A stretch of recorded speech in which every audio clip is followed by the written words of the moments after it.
Hi, everybody. Hi. Okay. So, it's been a while since we've done one of these things, and I was hoping that I could see you all, but now everybody has disappeared for some review. Yeah, there we go. All right. I know. Oh, yes, Mei Chen was spotlighting me, but I just wanted to see all your beautiful faces. Yeah, it's fantastic. So what I would really like to do to start this session off is I'd like to start it off with a little free dancing. So Midi is she's in the other room and she's going to put on the music. And so I want you to just stand up and move around.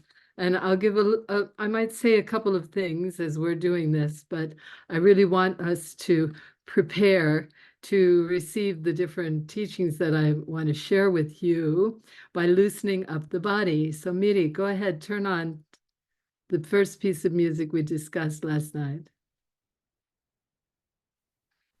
And then I'm going to run over into the other room and dance with her. And also, I want to invite Mei Chen to go ahead and spotlight the dancers so we can see who's dancing and we can be with each other, even if we can't be with each other physically, as much as possible. We can dance together. I want to say thank you. Thank you.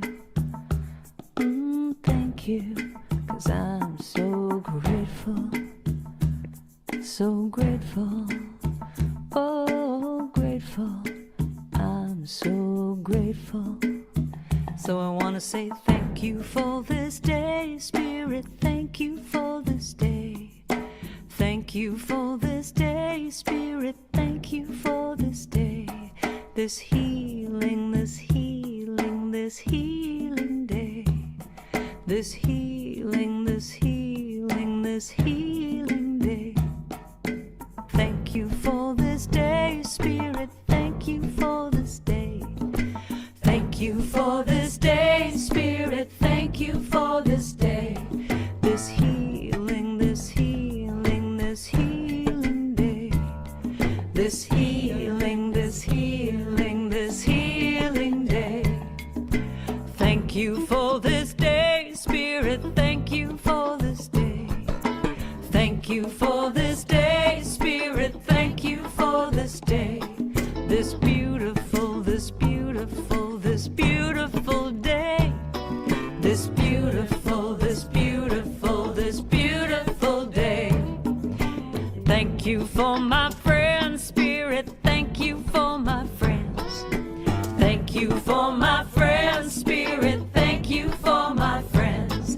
My wonderful, my wonderful, my wonderful friends.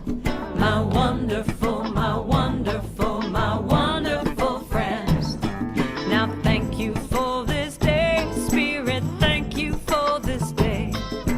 Thank you for this day, Spirit. Thank you for this day.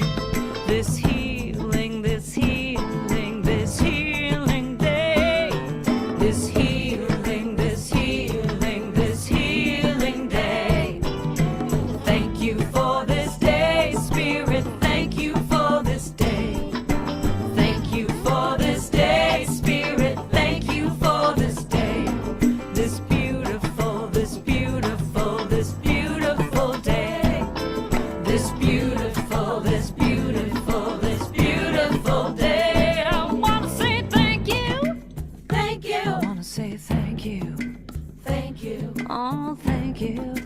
Thank you. I want to say thank you. I want to say thank you. 'Cause I'm so grateful. So grateful. So grateful. So grateful. So grateful. So grateful. I'm so grateful. So grateful. I want to say thank you. I want to say thank you. Just thank you. Thank you. I want to say thank you. I want to say thank you. Thank you. Thank you. 'Cause I'm so grateful. Yeah.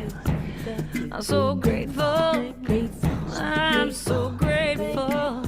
I'm so grateful. I wanna just say thank you now. Just thank you now. Thank you now. Thank you now. Thank you now. Thank you now. Each and every day I'm gonna say thank you. Thank you, thank you, thank you.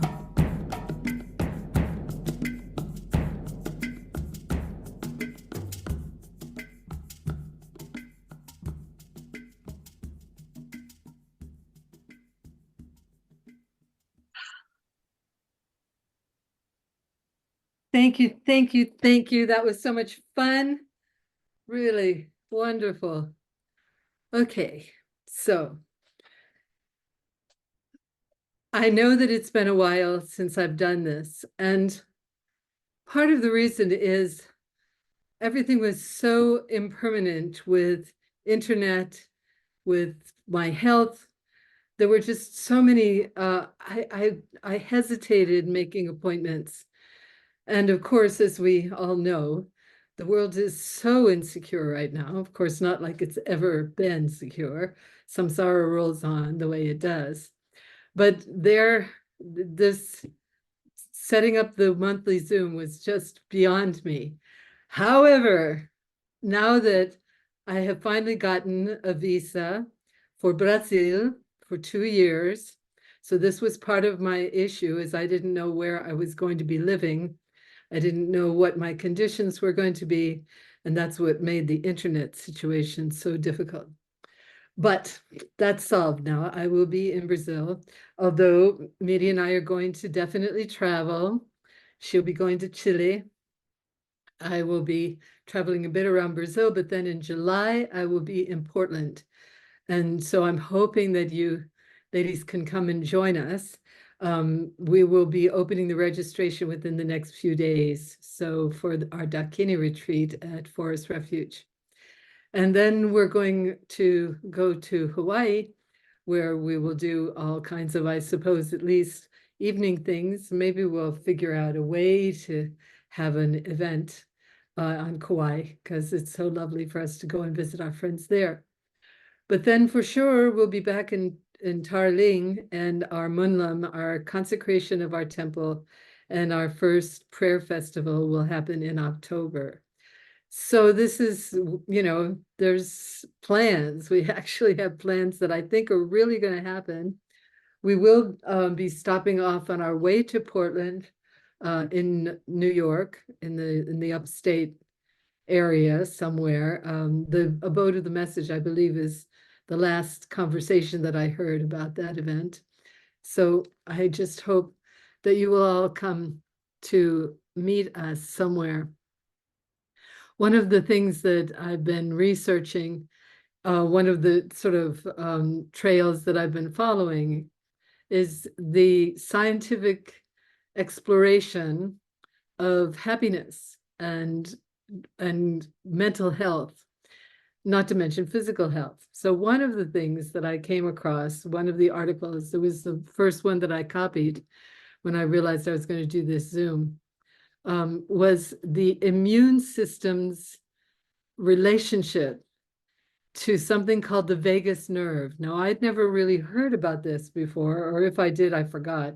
But at any rate, apparently there's a nerve that comes out of the back of our head and it comes down through the neck, and it affects all of our internal organs, the vagus nerve.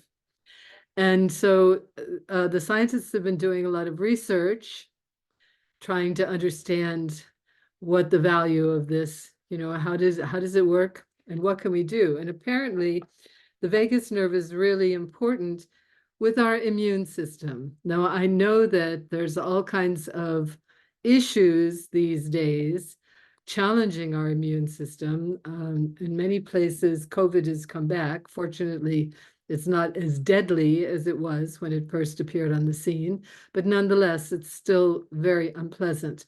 And there are other issues that our immune system has a big challenge. And so how do we support the vagus nerve? And I was just delighted to see what the issues are.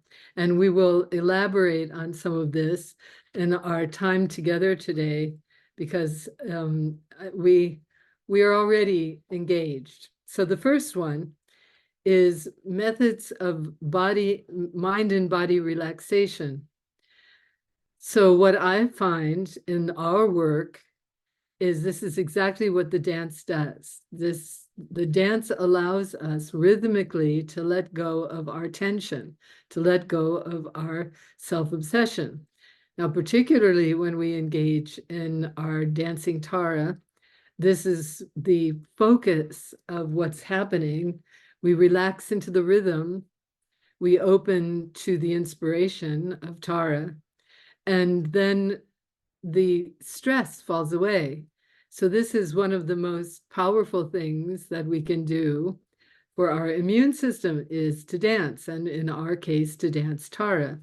Now, there were some other aspects of our dancing Tara that came into this vagus nerve stimulation that I found really delightful. The second one, there were three.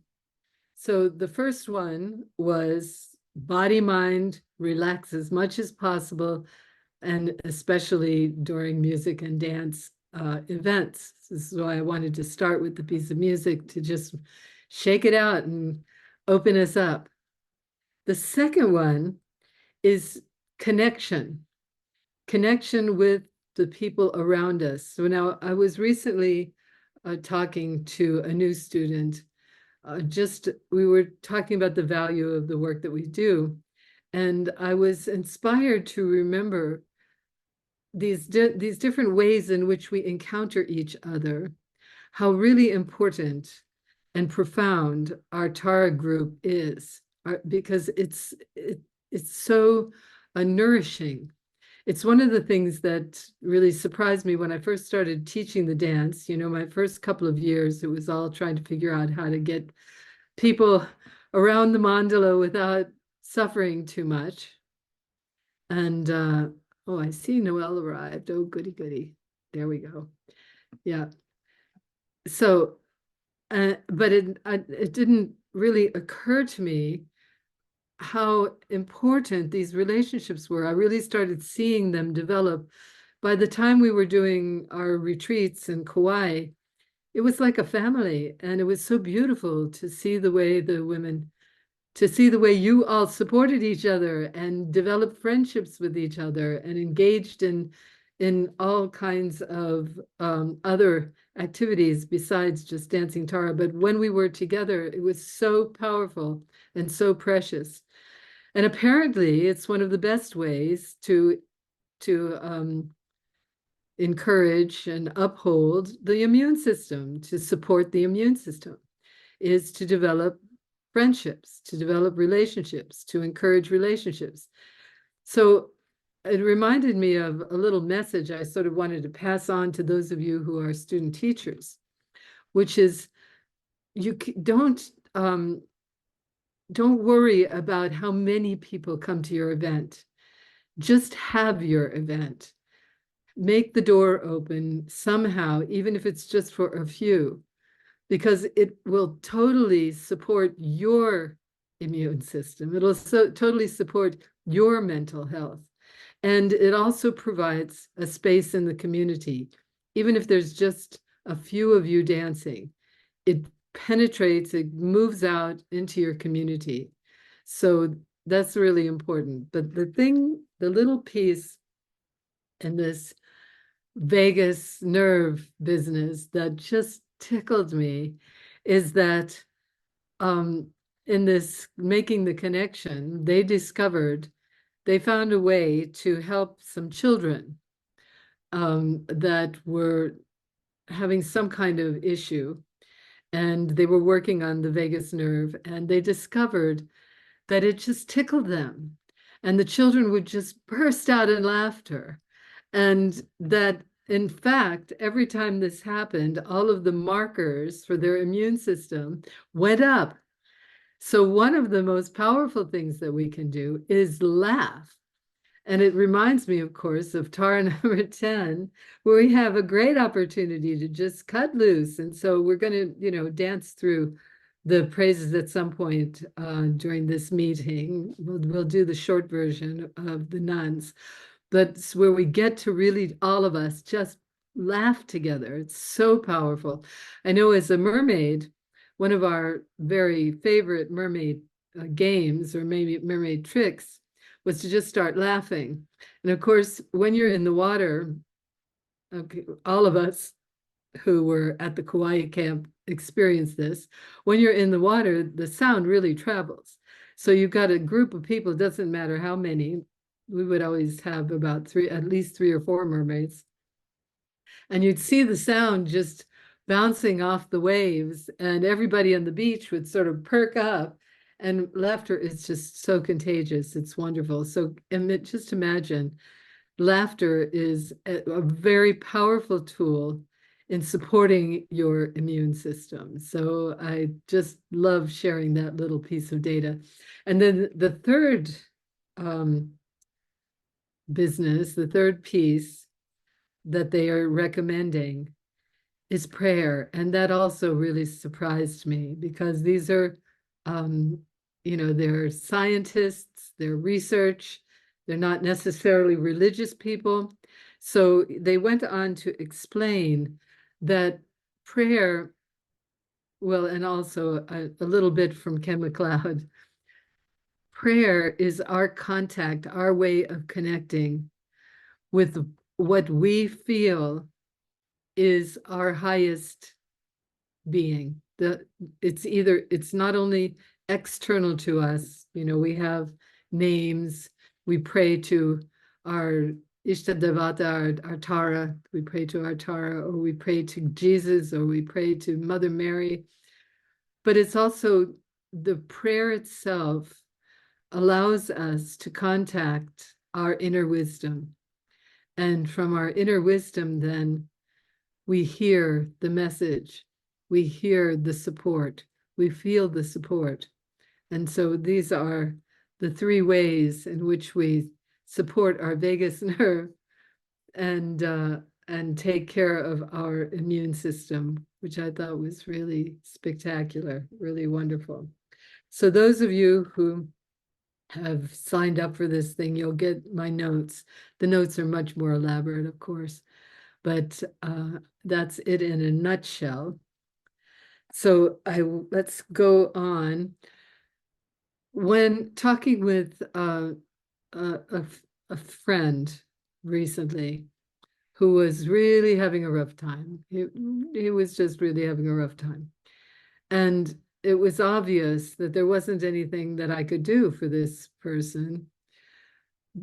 But it turned me back. The real problem was that there was not a recognition of the value of their life and what are we dedicated to. And it reminded me of the whole story of our prayer of motivation, that through the study, through the practices of Tibetan Buddhism, through these practices that we all engage in, that we cannot take it for granted how important that prayer is, the prayer of motivation, how important it is to learn how to talk to people about the value of their life. Because people, they imagine that their life's value is, how much money do they have? How successful are they in relationship? What kind of stuff do they have? All of these ideas of investiture in the impermanent qualities of life. Whereas if we invest our energy and our strength in cultivating the capacity of our mind, the true capacity of our mind, which we use the word wisdom. Of course, that's a journey to explore. What does that mean? Wisdom. To radiate loving compassion into the world, how do we do that? And how do we become skillful to benefit others? The whole idea of finding our satisfaction, finding our happiness, finding our joy is totally wrapped up in how compassionate we can be in the world. How can we help those around us? How can we support them and inspire them? How can we ourselves inspire ourselves so that we can move through the world no matter what the conditions or circumstances are, bringing benefit? So these practices that we do, these practices that we engage in, these Taradatu practices, don't take them for granted. They're so powerful and they're so supportive.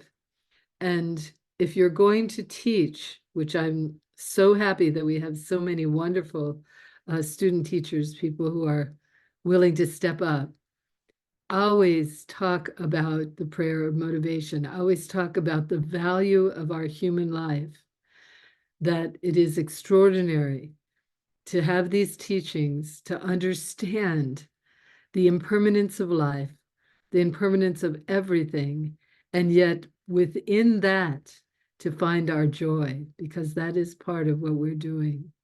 So I'm going to ask if Nidhi could turn on the prayer of motivation, and let's all stand up and dance together.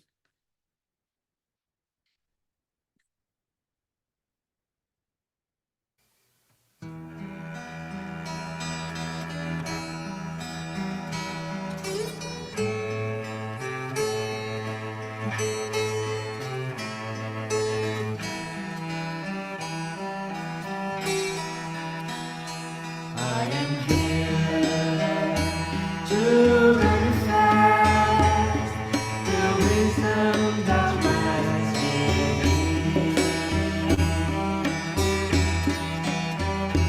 I am here to radiate my loving compassion into the world.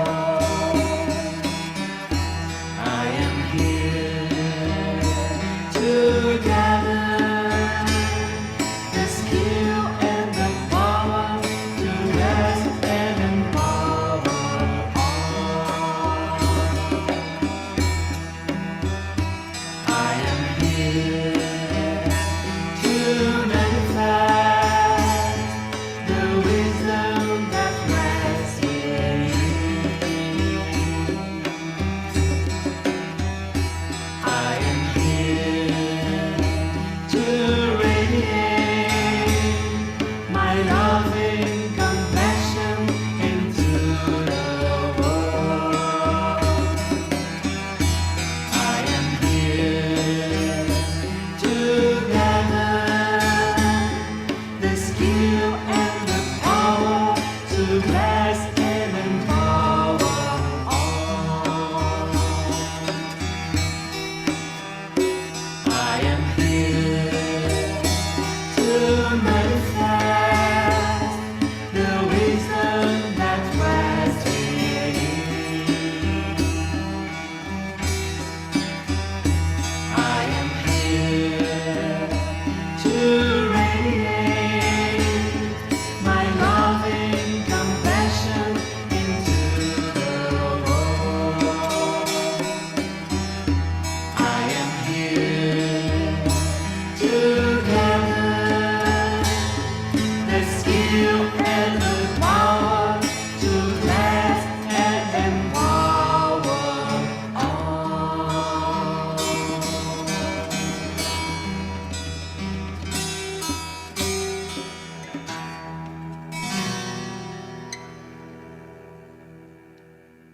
So always start your conversation with new people with the prayer of motivation. Always start by explaining how precious this human opportunity is to manifest the mind of wisdom, to be able to live a life of loving compassion, that is our true joy. And if we are serious about this, if we really want to establish spiritual maturity, then we will seek out the ways, we will seek out skill, we will become more skillful in our capacity to communicate. As we engage in the practice, it becomes more and more possible for us. So I was taking a few notes that really interested me and really spoke to the value of the practices that we have been doing. And so this is what I wanted to go on to share with you. So from a book called The Secret Mantra, this quote really got me. The colors and energetic impacts of the representations, meaning the deity images, convey beyond words. They are portals through which our limited consciousness might approach a wider dimension, enlightened mind. We can resonate with this dimension by passing through this portal, by associating with this portal of a wisdom being. It is a psychology, he says, of immense sophistication. So the development of these practices over thousands of years have presented us with this opportunity when we dance the praises of Tara, when we dance in honor of Tara or in honor of these deities, when we study how the relationship, when we encourage the relationship, so that that which is within us rises to meet what they represent. And this representation has been developed over millennia. So this is the value of associating with these traditional images. This is the value of placing these traditional images around us, because they are awakenings. They are ways of illustrating to us, of awakening what's within us. He went on to say, over many centuries, a rich system of symbols has been developed in the East, illustrating the deities, but also patterns. Like songs are patterns in space, these are patterns in essence. It's a beautiful line. Like songs are patterns in space, these are patterns in essence. These images are not art in the Western sense of expressing a personal vision. They're sacred art, and as a vehicle, or yantra, or device, they are a portal to awakening. Going on to what was inspiring me over the course of these last few months, one of the things that I brushed up against, I was watching different expressions of dance from different cultures. And one very elaborately bedecked fellow with feathers and all kinds of paint, and he was quite magnificent. And he said, it was so powerful, so it really touched me, because it really expresses why we put on the saris, why we put on the costumes, why we put on the makeup, why we put on the jewelry. Believe it or not, I have been criticized for engaging in this way with a spiritual practice, as if it was some kind of offensive thing for a woman to adorn herself. And he said, by putting on the costume, he said, this associates all of us with the power of the natural world, the beauty and the power of the natural world. We put on the costume and immediately we feel strength and courage. When we wear it, it's as if we were a different person, as if some force arises within us.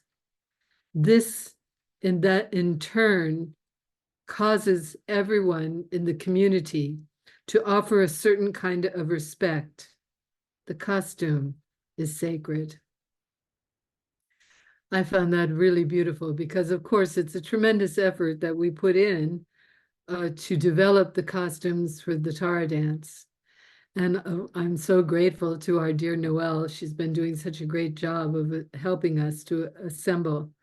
But even just the idea, now Helen, in our last Dakini retreat, expressed the symbolism of the jewelry, associating it with the six perfections. So at some point, I want to write that down and be very clear. I want to share that with all of our students. It's really a wonderful thought. Wonderful. So then, a number of studies have shown the relationship between attending spiritual practice actually causes us to have a long and healthy life. Regular attendance has been linked to reducing stress and increasing longevity.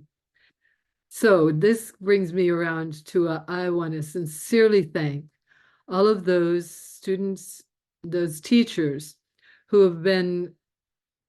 have maintained a daily practice. Taradatu now maintains a daily practice in English, two, one from based out of Hawaii, but of course we have student teachers from all over, and then one based in the East Coast. It's fantastic. And now we also have one that's based in Brazil, in Portuguese.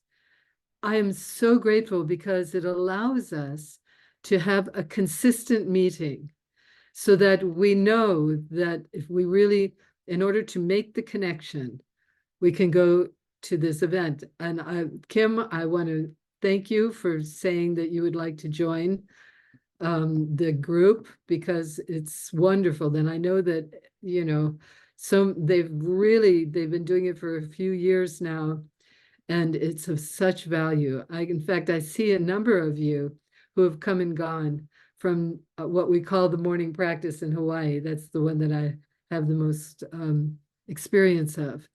And I know that it supports you. It allows us to move forward in this world where I can't travel so much anymore. It's just really not healthy for me to be out there for months at a time.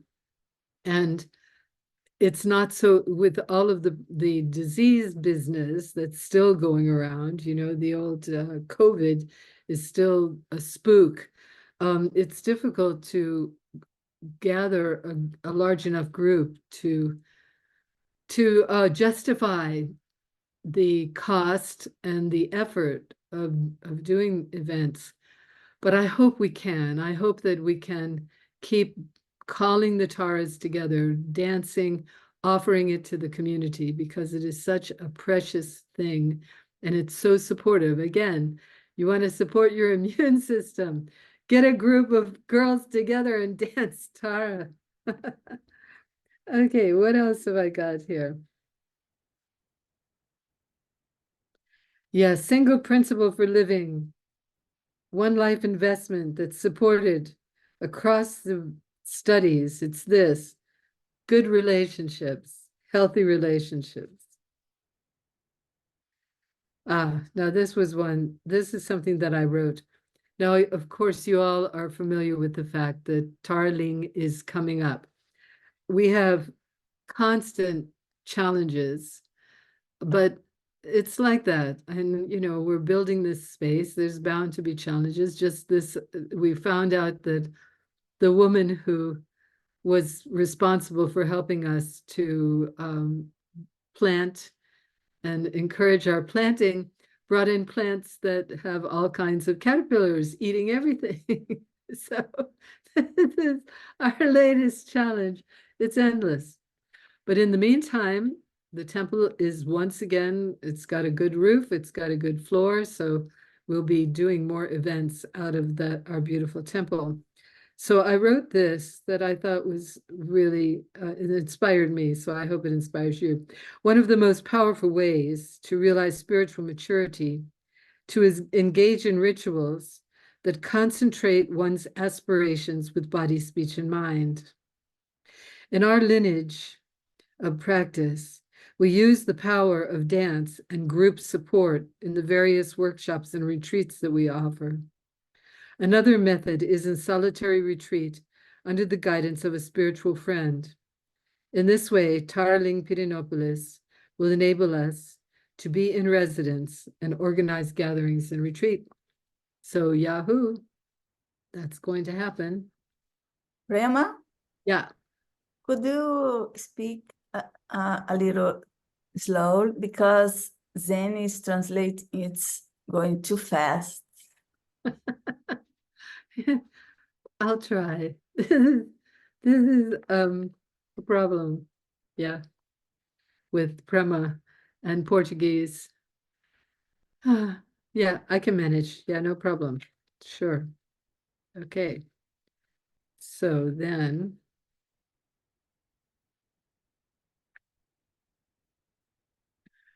Okay, one of the things now, this come up with our engagement in doing this big project, to be constantly having to take a step back and recognize everything is impermanent.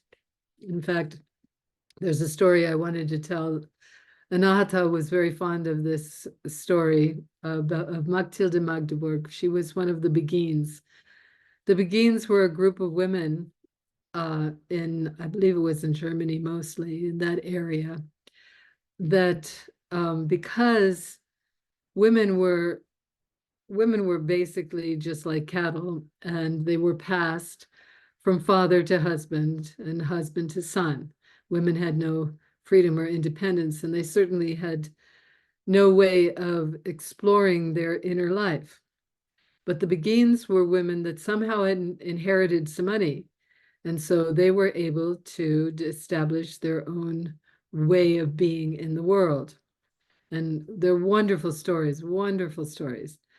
But anyway, this story about Maktik de Magdeburg, she had been instructed by, she had a direct connection with God. She spoke with him, no problem. He told her everything she needed to do, and she was very confident of this. And so one of the things she was told to do was to build a church. I was going to say temple, but it would be a church. She was instructed to build a church. So she went about gathering whatever she needed, and at one point, she had assembled some horses or donkeys and a lot of materials, and with a great, with great effort.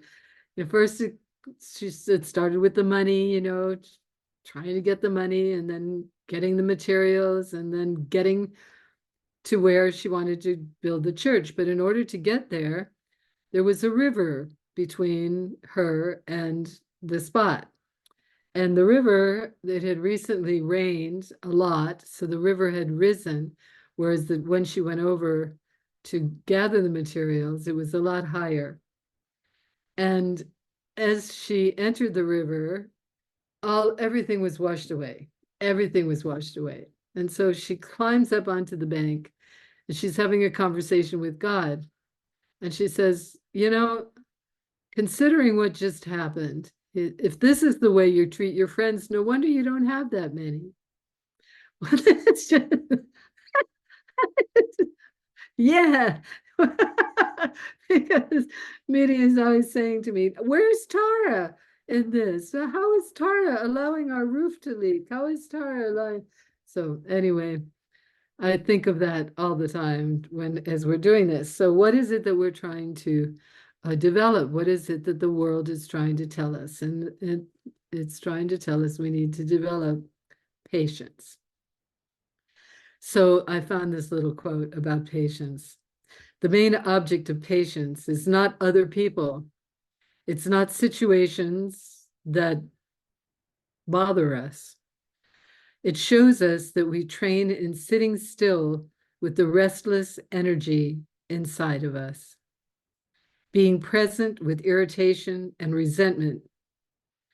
We might feel like we're about to explode, but this is not a matter of grinning and bearing it, but of reframing our attitude towards discomfort and learning how to relax in the midst of our own openness, our own edginess. The practice of patience is a genuine way to promote peace in our personal lives and in society at large. So this is a quote from Zigger Control, who is a rather remarkable being, from his book, Peaceful Heart. So beneath our ambitions and activities, what we all seek comes down to something very simple: a sense of well-being, joy, peace, satisfaction, meaning, and spark. So we have the capacity to feel love toward all beings, to care about their needs, to care about their happiness, just as we care about our own. This is an innate quality of open heart.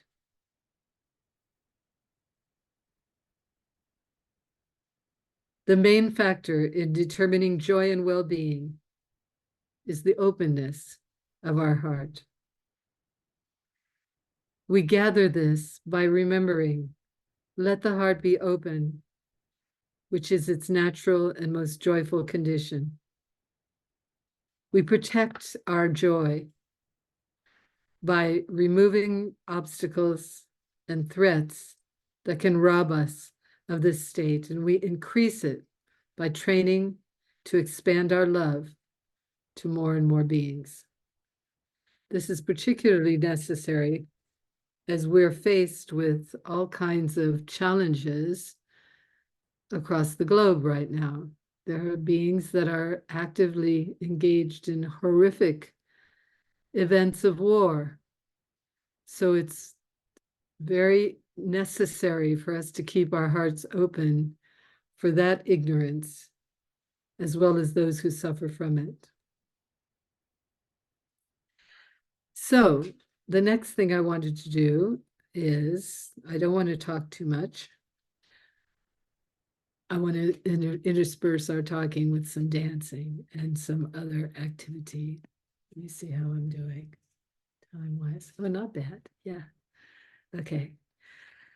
So I would like to dance through the qualities of Tara, the one that we did with the nuns of Copan, because it's nice and short.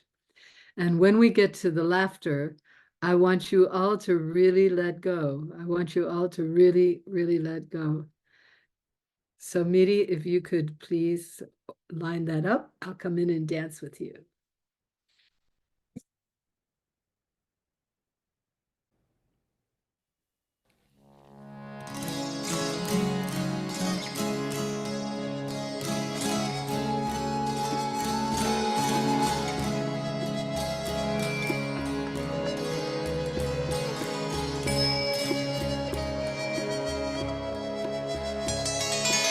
Homage to the rare and precious, to the venerable Mother Tara we go for refuge, giving rise to wisdom and compassion. We enter the profound heart.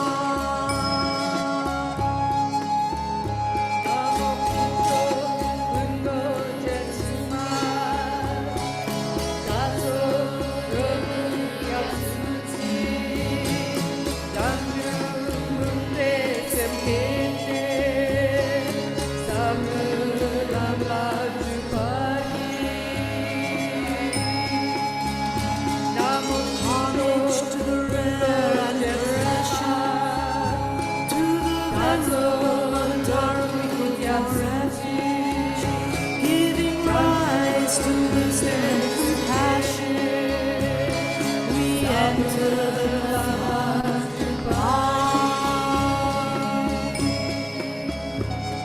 We bow to purify arrogance. We offer to purify greed. We reveal all negativities to purify anger, hatred, and war. We rejoice to purify jealousy. We request teachings to purify ignorance. Tara, stay, purify our connection. Whatever power we gather through this practice, may it be for the empowerment of all. And as the last veils fall away, we reveal the mind's radiance as the goddess Tara.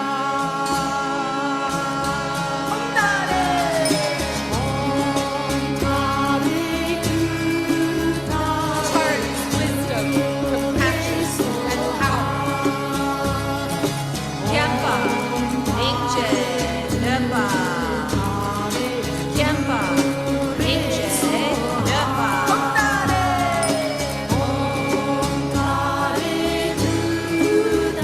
Tara is swift, protection. Your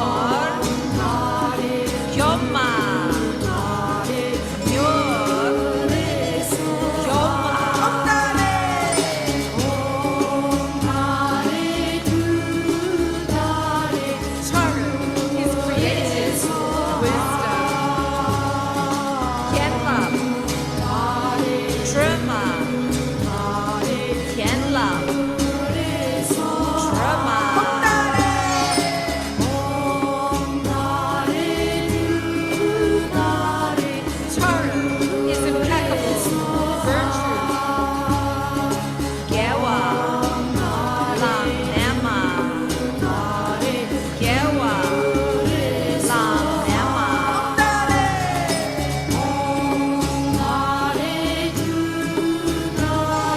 Tara is humble, victorious. Kune, Yelma. Kune, Yelma.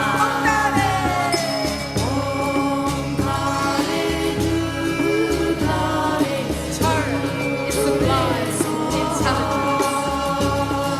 Longdre, Choma.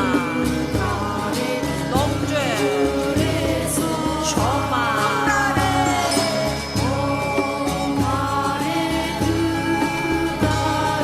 Tara is worthy of honor. Or, Uma.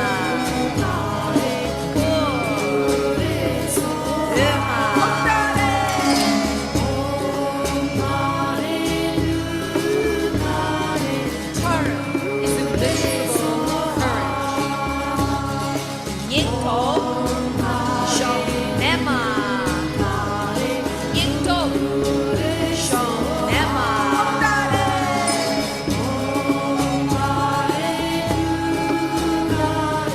Tara destroys negativity. Dink, Joma.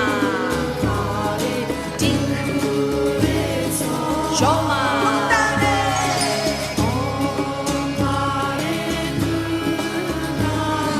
Tara is true refuge. Dindambe. Yap. Dindambe. Yap.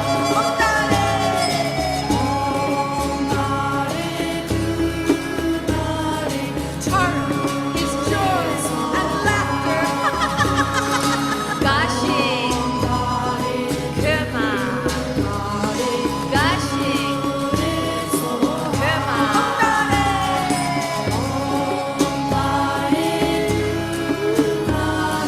Tara is the distributor of wealth. Or Jinma. Nor Jinma.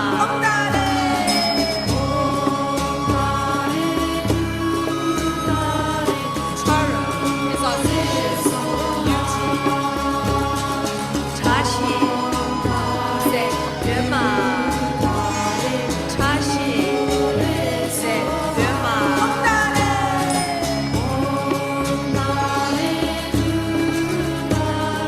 Tara is irresistible truth. Hoppe, Denmark. Hoppe, Denmark.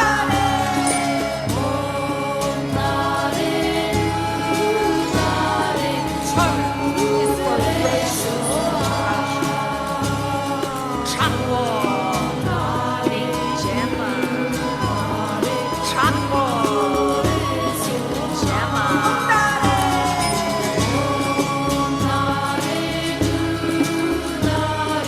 Tara is serene. Shenyang, Denmark. Shenyang, Denmark.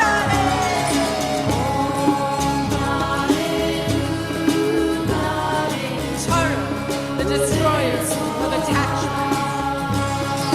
Dechak, Choma. Dechak, Choma.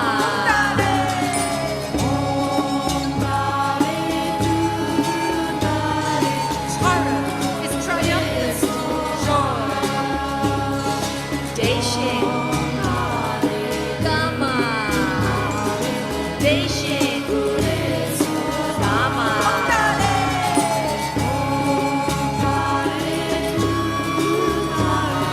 Tara is the transformer of poison.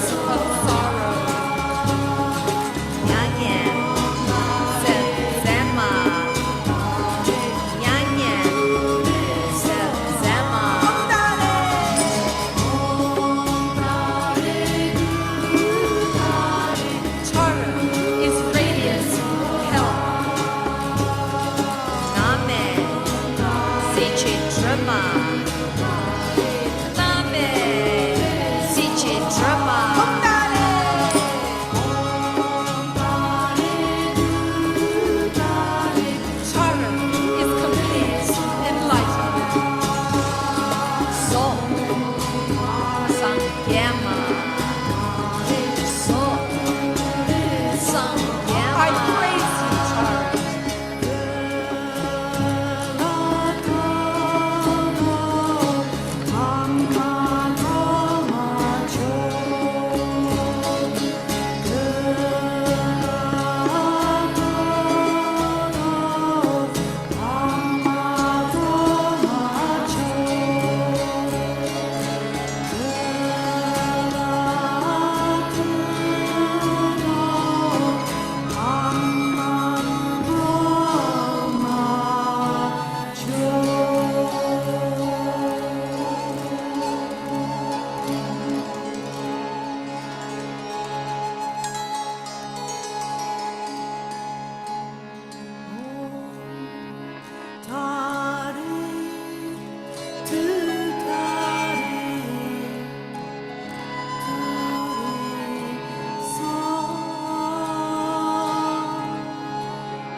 Okay, so we're going to take a short break and then we come back and do some practice.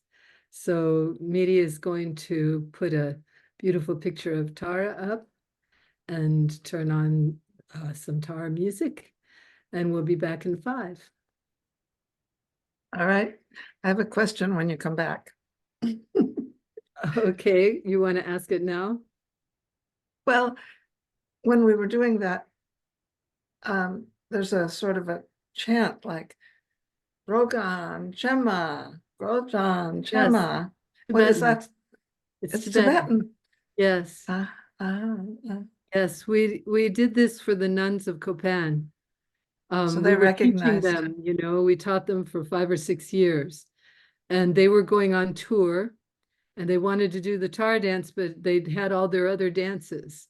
So we had to condense it into something that was small enough. So this is the 10-minute version of the Dance of the Qualities, and it was all translated into contemporary Tibetan. It's not ancient Tibetan, it's contemporary Tibetan. So they all, like us, they were able to sing it in their own language. Yeah. Okay, just a few minutes, time out. I just wanted to mention that it's in this little booklet. You probably can't see me now, but it's the Profound Path, the Tara Dance Pocket Prayer Book. This is Priya, if you could see it. On the website? Yeah, I think you can get this on the website. We'll have to ask for Okay. sure. But It's not available. It's no longer available. Oh, sorry. Okay. Well, Yeah, we did this for the pilgrimage when we took a group of students from America. You know, I think we had 7 or 8, I don't remember, but we did this so that they could learn it in Tibetan, but it's not available anymore. Yeah.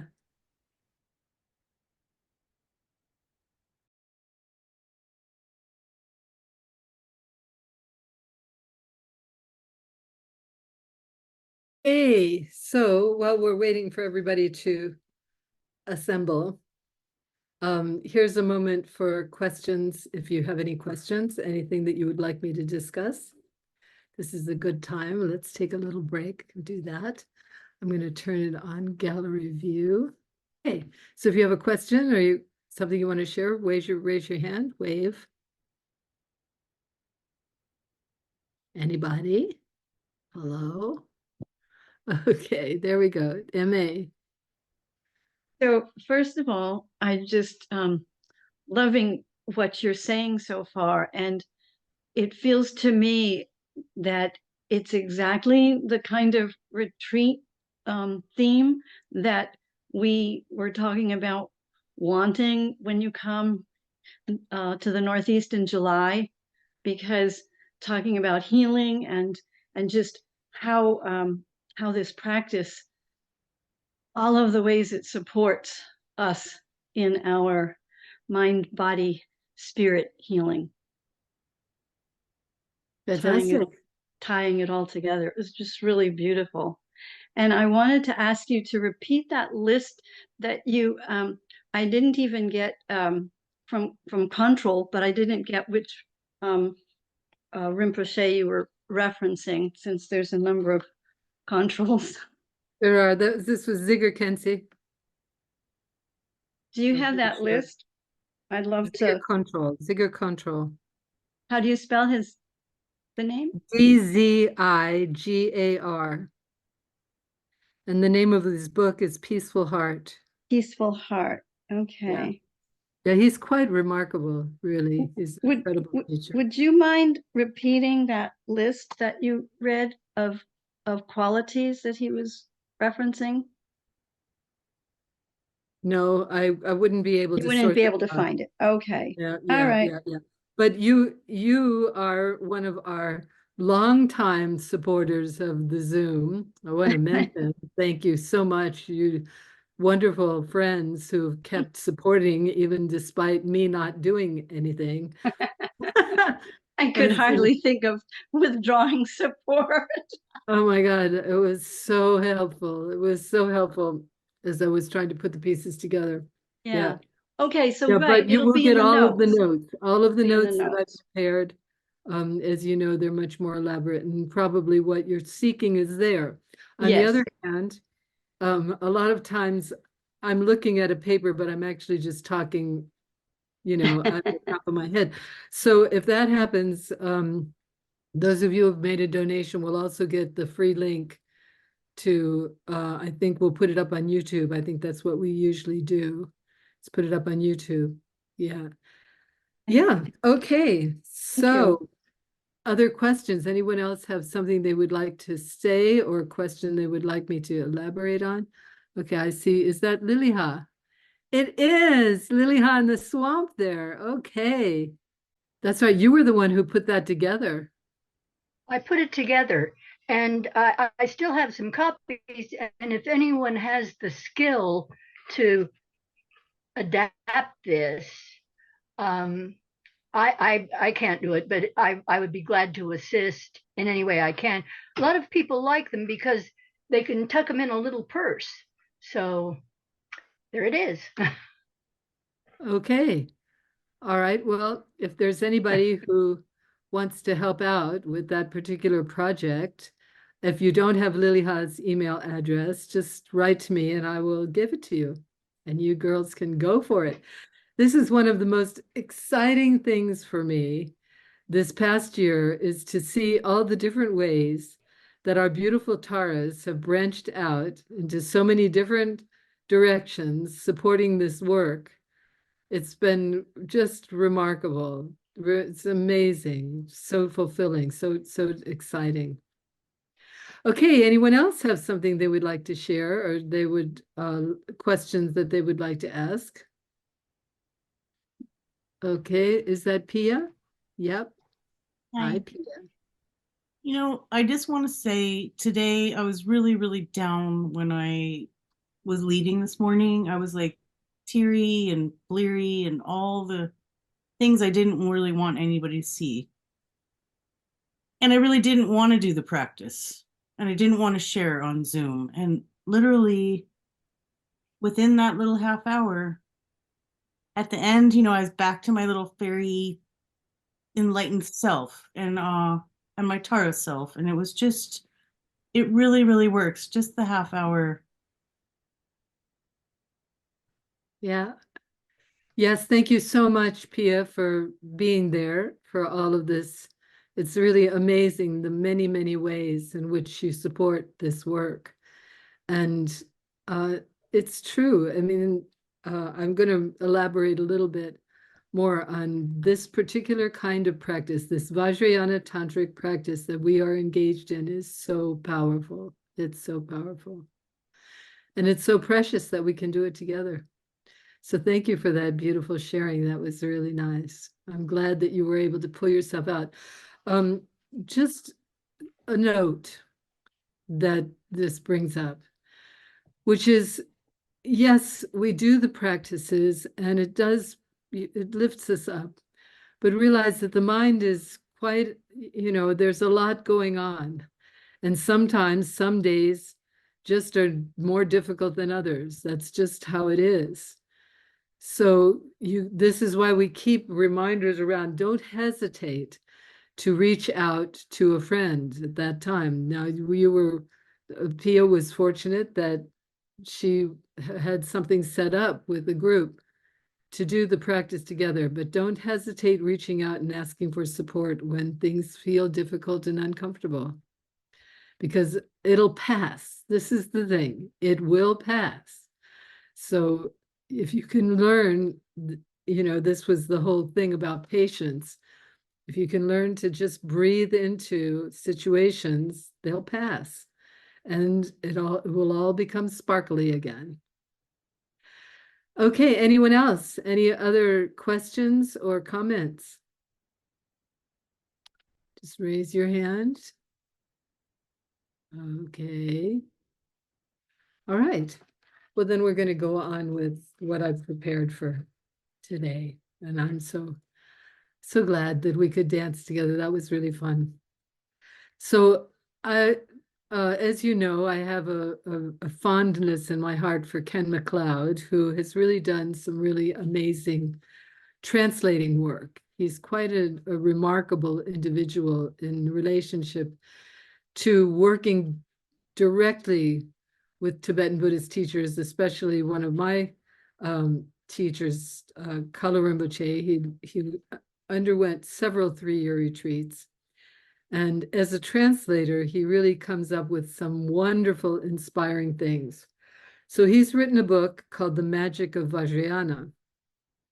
And I highly recommend it, even though, I'm going to actually, the next Zoom, I'm going to run through some more of his information. We've got a little bit of time here, but anyway, some of his quotes are just so incredible. This one, Vajrayana is about the practice of magic. We see, experience, and know life directly. No mediation from the conceptual mind. In this way, it is a mystical path. It is a path or vehicle that brings us to knowing and experiencing life undistorted by reactivity or confusion. And yes, this is possible. Most definitely, this is possible. This is why we engage in these practices. Then he goes on to explain the meaning of the Vajra, which I found quite entrancing because, of course, I knew some of this, but the Vajra was given to Indra because Indra was the god of of rain. He was the one who brought the rain.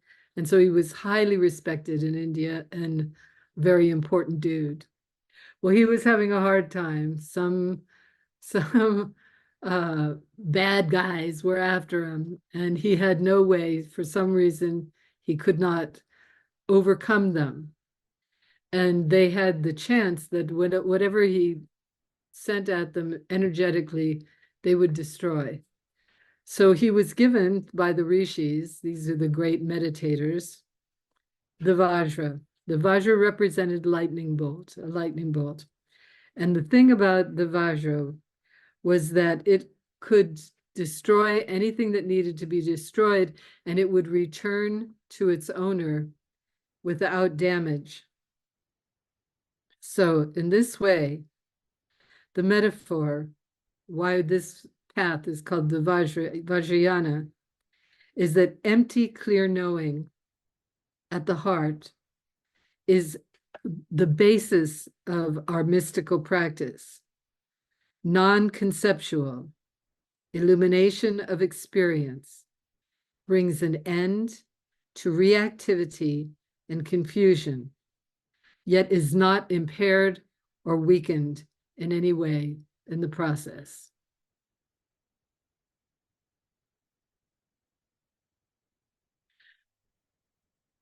Very often, one of the confusions that often occur in the practice of Vajrayana Buddhism is the emphasis on emptiness. And often these teachings are very difficult to apprehend. It's because the whole concept of wisdom mind opens into another dimension of consciousness. It's a different way of perception, a different mode of perception. Therefore, words are not adequate to express the experience. And the experience itself is difficult to sustain. But the practices lead you to momentary experiences that open up into a dimension of consciousness. So don't be frustrated with the words, the use of the word emptiness, spaciousness, non-ego, all of these things, they have a real experience, but you do not need to figure it out. It will open itself to you as you engage in the practice. One of his quotes, when we talk about emptiness, we don't mean that everything disappears. It means that the gap between you and what you do, what you experience, disappears. There's no separation.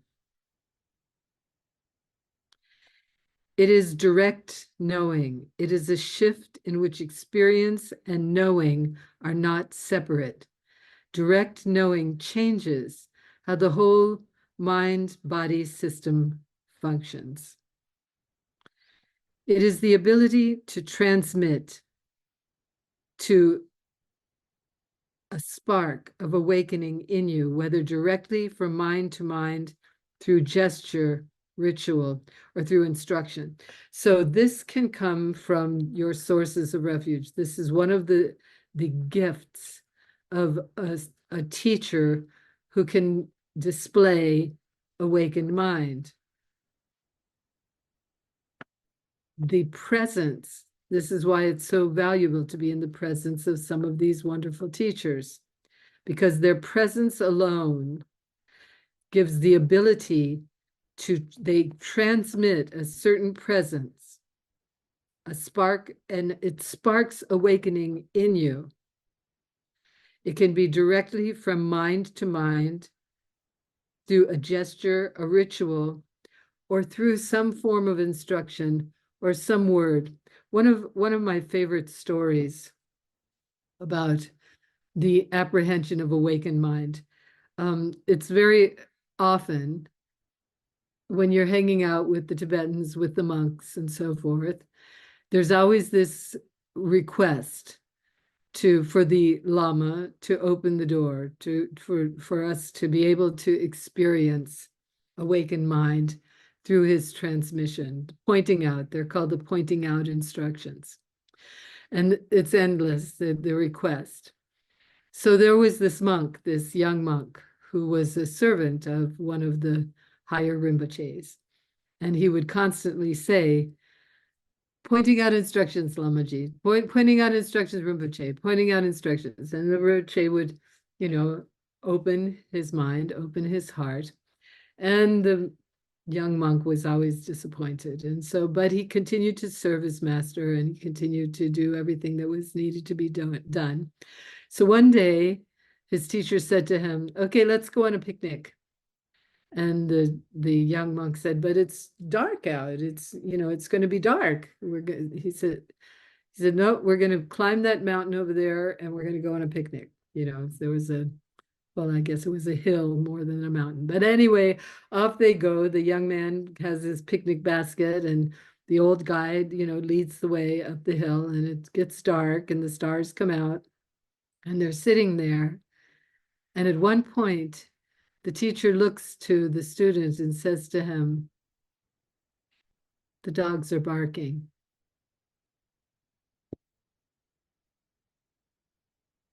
The mind stopped. The mind stopped. Did you notice your mind also, for a moment, stopped? So it can happen at any time. It doesn't require some special anything. It's just that the mind is ready. The mind is ready to awaken, to open. So I want to share with you this beautiful meditation. I'm going to ask Miri to put the image of Tara back on the screen, if you wouldn't mind. And I would like you all to sit with your spine straight. Close your eyes and just breathe for a moment, letting go of any tension that you might have developed through so much sitting. Now imagine that you're in a large palace, marble floors, rainbow walls. Through the door, you see a magnificent lawn, tall trees. You see all these beautiful birds. Peacocks are wandering in the grass. You hear them singing. You glimpse ponds and pools and fountains with water of brilliant clarity. You look at your own body. It is a deep green. You're seated on a brilliant disc, silvery white like a full moon.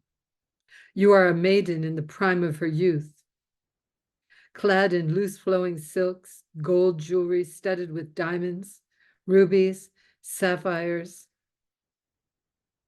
You are sitting completely at ease. Your moon disk is resting on a lotus, and your right leg is slightly extended. The left is drawn in. You are holding the stem of a lotus in your left hand. Its flower is unfolding by your left ear. Your right hand rests on your right knee, the palm open, facing outwards, in a gesture of generosity. In this royal setting, you are aware of the struggles and turmoil of beings all throughout the universe. Some are consumed by anger and envy, others by greed and desire, others by stupidity and pride. Allow your attention to go to them. Allow it to move throughout the world, and your heart is filled with a compassion that cannot be put into words. You wish for them to know the freedom, the joy, the peace, the clarity that you experience. Without thought or effort, your heart opens and light pours out, carrying with it thousands upon thousands of you in miniature form. They fly through space, touching the hearts of every being in every corner of the universe, instantly relieving their pains and struggles. You are the sun, you are the rain, you are the earth, providing warmth and life and nourishment. You bring peace, balance, joy, and understanding to every troubled being in every troubled world without any thought or idea of helping or doing. You simply rest at peace.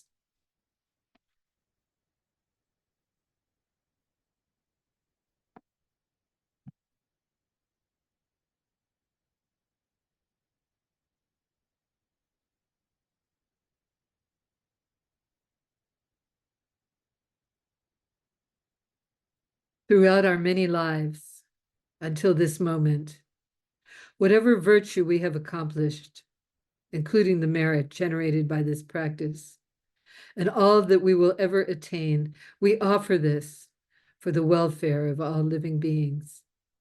May sickness, war, famine, and suffering be decreased, and wisdom and compassion increase in this and every future life. May I clearly perceive all experiences to be transitory and instantly awaken to perceive the pure wisdom display in the arising of every phenomena. May I quickly attain enlightenment, so I may engage ceaselessly for the liberation of all living beings.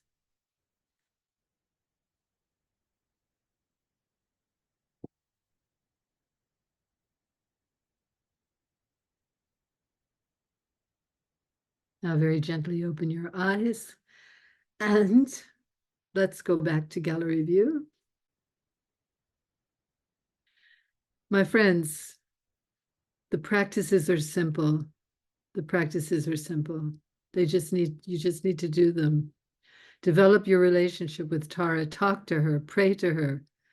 Tell her whatever is disturbing you. Ask for guidance. Ask for inspiration. Ask for inspiration so that you can continue to move into the depths of your being. You have so much potential. You have so much to give. So now, before we end this session, any other questions, any comments?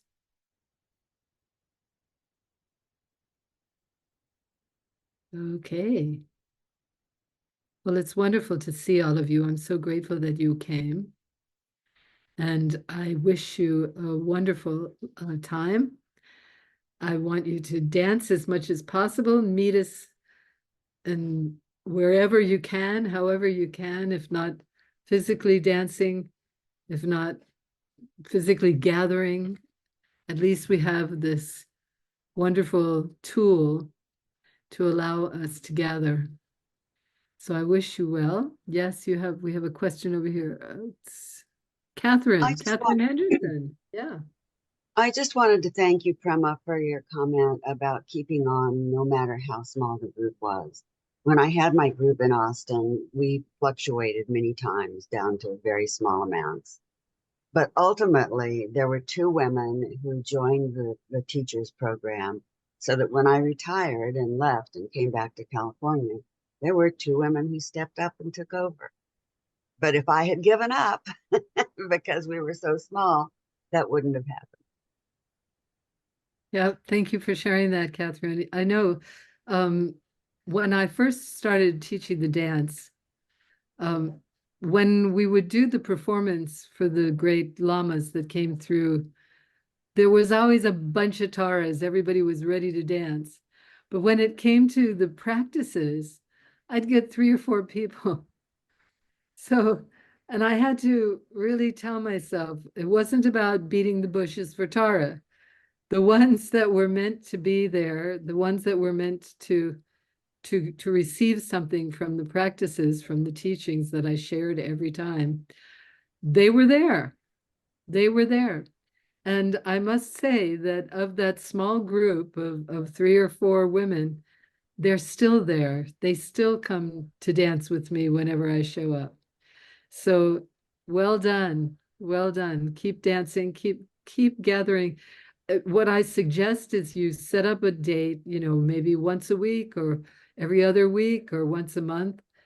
And it doesn't matter who shows up. Even if, in fact, some of my student teachers have reported when nobody showed up, they still did the practice. And it was one of the most powerful experiences they had. So thank you for sharing, Catherine. Thank you. Anyone else have something they would like to share or a question? Something you'd like me to elaborate upon? Okay, wonderful. Well, I've asked Miri to cue up a piece of music. It's a meditation. It's a beautiful meditation prayer. And I'd like her to put, well, it doesn't matter. I just want us to do this prayer together. So I'm going to stand up and walk around while I listen to it. And then we'll go into Omahung dance together to end. Okay? So Miri, if you would put the music on for the morning prayer.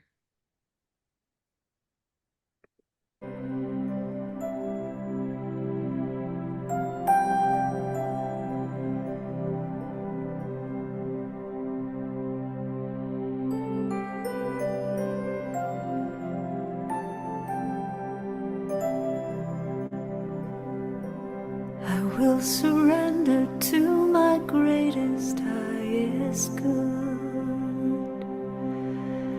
I will release any fear that blocks my way. For every step I take is taken in pure faith, and I am stronger every moment, every day. My mind is willing and my heart is open wide. I trust my instincts and let spirit be my guide. I vow to live a life that's real and pure and free, as I continue walking in this mystery. I will surrender to my greatest, highest good. I will release any fear that blocks my way. For every step I take is taken in pure faith, and I am grateful every moment, every day. There may be walls, there may be roadblocks in my way, but I can choose to take a higher path each day. And now I know that what I thought was safe and sound was only habit and regret that held me down. I will surrender to my greatest, highest good. I will release any fear that blocks my way. For every step I take is taken in pure faith, and I am kinder every moment, every day. And I'm more loving every moment, every day. I will surrender every moment, every day.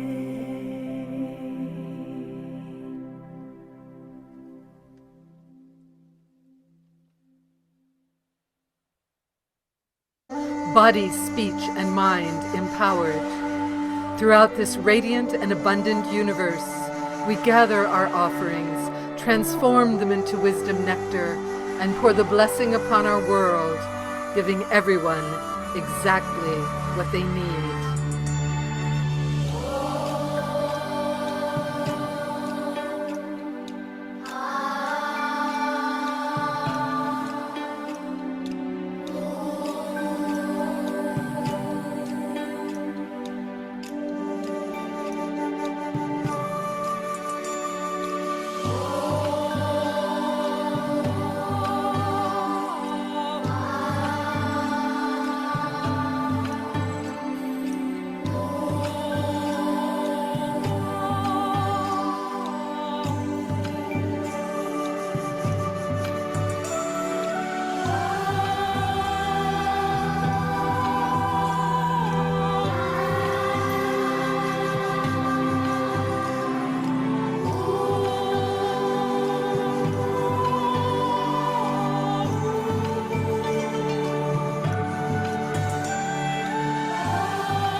May all beings be happy.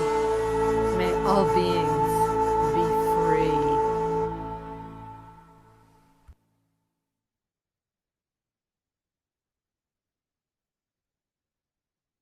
Yeah, I want to see gallery view. See if I can find it so I can look at all of you. Yes, no, maybe. Yes, there it is. Okay, wow. Well, thank you so much for coming and spending a little bit of time with me. This is really exquisite. I'm so grateful always when we can get together. And so Miri has requested that I talk a little bit about our Munlam. You know, Munlam is a festival of prayer. And it started actually during my lifetime in Bodh Gaya, Kalu Rinpoche. There was a lot of prayers for peace. There was a big request for the lamas to pray for peace. And it's been going on now for 40 years. So in the same spirit, we want to pray for peace. And we're going to do a festival every year. Now, Tarling is not capable of hosting as many as we had last time. We had almost 100 people participating in our Munlam last time. This time we'll have a limit of 40. And the conditions are a little bit different, but the same, we will be dancing morning, noon, and night. We will be accumulating mantra 24 hours a day. And this is going to be in October. Please keep an eye on the website. By the way, Ayana, you did a wonderful job. And Sherry, you too, really, these girls, it's been so wonderful. It's been a burden for me to try to keep everybody informed about what was happening. And we have this wonderful website. So Ayana's almost taken over a lot of it. I know Mei Chin helps us with the shop. And then Sherry has started doing our newsletter, really beautiful job with the newsletter. So please, one of the things that you could do to support us is keep an eye on your emails and make sure you're getting them. And, you know, you can always send little notes to Sherry to tell her what a great job she did. Because really, and all, you know, and really, I'm so grateful. Ayana supports us in so many different ways. So, yes, but the Munlam. Okay, Miri might be able to tell you the dates. I don't remember the dates, but it's sometime in October. And also, we have this wonderful Rinpoche coming. Such a sweetheart. We danced for him this last year, and he is a master at the Kala Chakra, which is quite an elaborate, you know, an elaborate transmission.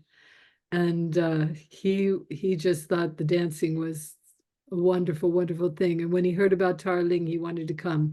So we thought, okay, we'll make that part of our Munlam. We will also make sure that you'll have an opportunity to visit at least 1 or 2 waterfalls. So I hope that you can plan to come. Yeah. So any other questions? Anything else you would like me to talk about? Miri, is there anything else you would like me to talk about?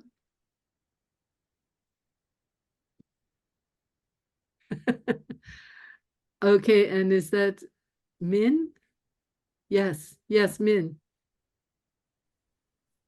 I want to say thank you to you, Prema, and I become really understand what is Sangha means. To me, Sangha is Taradatu Sangha is palm together, and we create mandala space for us to be here to support each other and learn how to nurture our love and compassion. And from you, first of all, I didn't know what guru means before, but now I know what guru teacher means. Holding space, but also show us loving kindness and compassion, and be patient with wisdom for us to finally understand your teaching and learn to be trust and trust. So thank you. Thank you, Min. How beautiful. One of the translations of the word guru, it was in a book, Autobiography of a Yogi, one of my favorite books in all the world. And it means the darkness dispeller. I love that. I love that. Yeah, the darkness dispeller. Beautiful. Thank you, Min. Okay. Okay, anybody else? Any more hands waving? Oops, we've gone back to Prema. Where's gallery? There's my gallery. Yes. Anyone else? Okay, down here is that Hope. Yes, Hope. Hi. Hello. I just wanted to say that your meditation, your Tara meditation, really touched me. It felt deeper, wider, more expansive, like amazing. Thank you. Yes. Well, Thank you that's for Ken's showing book. up in the midst of all of That it. was directly out of Ken MacLeod's book. It Mm. really inspired me. It turned me on. I could imagine all of you with all of those taras coming out of your heart, because we're all so concerned about the conditions of the world right now. It's just, there's so much craziness, there's so much war, and we really want to be able to do something about it. It felt so effective. So thank you. Yeah, thank you for sharing, Hope. Yeah, beautiful. Okay, and back to gallery. Okay, is that Ayana waving her hand? Yes? Okay, tell me. I just want to say thank you for your opening emphasis on the prayer of motivation, that simple 3 declarations, and it makes me cry. It just covers everything, and we can do that and recall that throughout our day and night. And I happened to do a little writing for my family yesterday, and basically that's what it said. If we can impact even one person to feel more at peace and hopeful in their life, we've had a good day.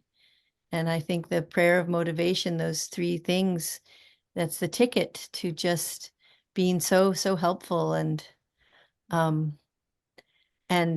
released from any kind of struggle of not being enough. If all I do is this motivation to cultivate wisdom and generate compassion and open to skills, then I'm good enough. So I really want to thank you for that. Yes. Yeah, that was one of Tara's greatest gifts, was to recognize when I was teaching, I realized that this was where we needed to start, that we really needed to know that what we're trying to accomplish, yes, we want to dance, we want to do, we want all these things, but if we bring it down to the basics, then it's very straightforward. It's really straightforward, and everything can be measured against those 3 statements. Yeah. Yeah, we have Lama Yeshe to thank for that one. He was the one who inspired that. Yeah. Thank you. Sherry. Oh, yeah. Did you have something you wanted to share? If you're talking to me, yes, I do. Yes. I just wanted to say, during your talk, I ate this most wonderful, juicy papaya from the yard. And I told my friend, my childhood friend is visiting since we were 14 and danced Tara for the first time. And I said, oh my God, this papaya is so juicy. My physical body is so satisfied. Oh my God, Prema, you are so juicy and inspiring, and you fill up my mind and my heart so much. I am so thankful that you had decided to do Zooming along with Prema again. I love it. I love your rants. I love your books. I love your quotes. Thank you for igniting this again. Wow. Well, thank you so much for sharing. I went through so much anxiety wondering if I had anything to say.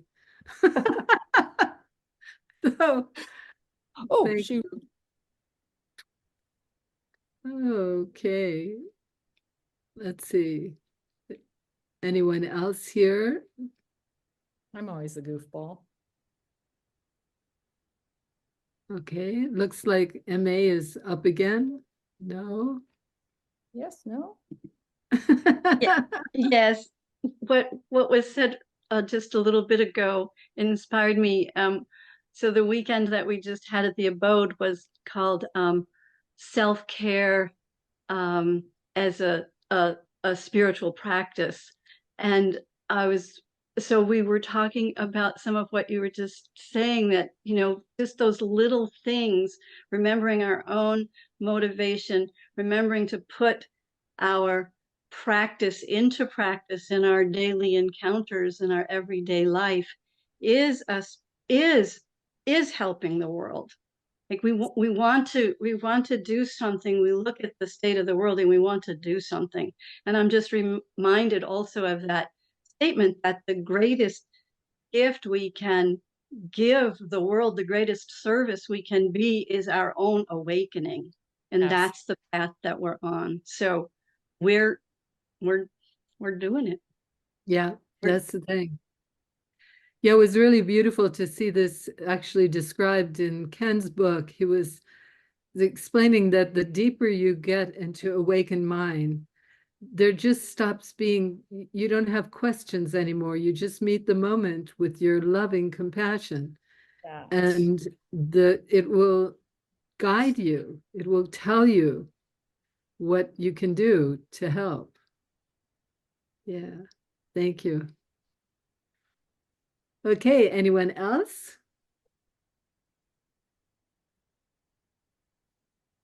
I can't see my Yes, Prema, Claudia. Great. Claudia. Okay. Yes, hi. Thank you so much for the teachings. It was very nice. And I also want to give out a shout out to the people that were in the meeting today, because without their reminder of this meeting, I wouldn't have come in. So thank you, whoever you guys all talked about it. I really appreciate it because I forgot about this. Well, that's teamwork. Wonderful. Yeah, it's hard to keep track of all these things. Yes. And anyone else? Anything else? All right, so let's end this with 3 Omahongs, everybody.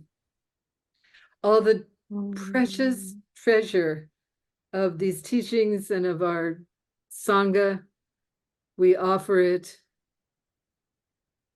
in the service of the divine. We see it transform into wisdom nectar and pour upon the world, giving everybody what they need.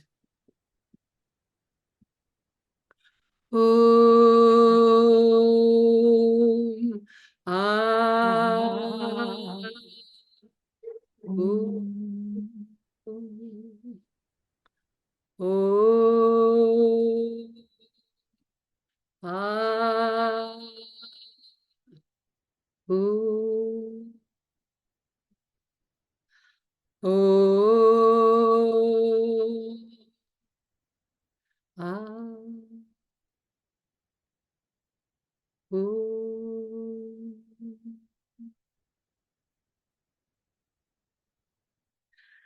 Blessings and blessings to all. I look forward to meeting you somewhere down the Dharma Trail, either on Zoom or who knows. So thank you, thank you, thank you. Okay.